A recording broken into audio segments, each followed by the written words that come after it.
إذاعة جمهورية مصر العربية من القاهرة.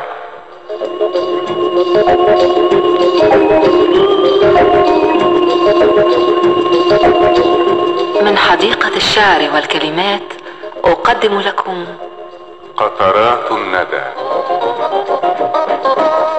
لمحة شاعرة نقدمها لكم كل صباح.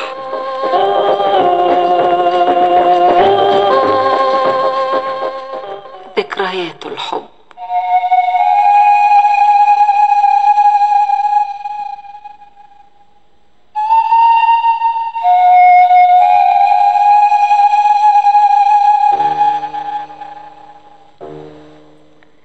هل الحسان على العهد الذي زعمت؟ وهل رفاق شبابي مثلما كانوا؟ أين الصبا؟ أين أوتاري وبهجتها؟ طوت بساط لياليهن أزمان، أرنو لها اليوم والذكرى تؤرقني، كما تنبه بعد الحلم واسنان. هبني رجعت إلى الأوتار رنتها، فهل لشرخ الصبا واللهو رجعان؟ ما للخميلة هل طارت بلابلها وصوحت بعد طول الزهو أفنان؟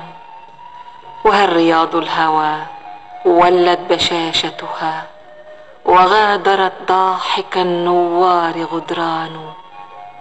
عيناني أسكرتا شعري، فإن عثرت به السبيل فعذرا فهو نشوان. وطلعة كخدود الزهر غازلها من الأصائل أطياف وألوان، من الملائك إلا أنها بشر، وأن نظرتها البهماء شيطان. لله أيامنا الأولى التي سلفت، وللصبابة ميدان وميدان.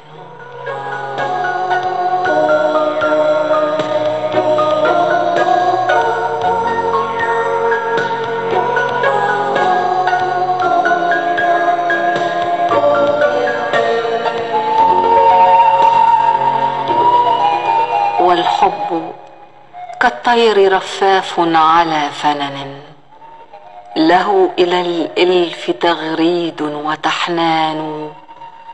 والحب سر من الفردوس نبعته، وخير ما يحفظ الأسرار كتمان. رنى لها فتمادت في تدللها العين غاضبة والقلب جذلان. وغطت الوجه بالمنديل في خفر، كما توارى وراء الشك إيمان. هززت أوتار شعري حول شرفتها، كما ترنم بالأسحار رعيان. شعر من الله تلحينا وتهيئة، لا الناي ناي ولا العيدان عيدان.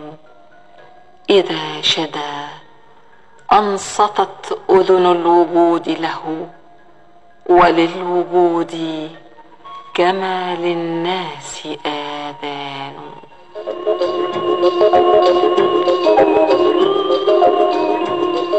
شعر علي الجارم.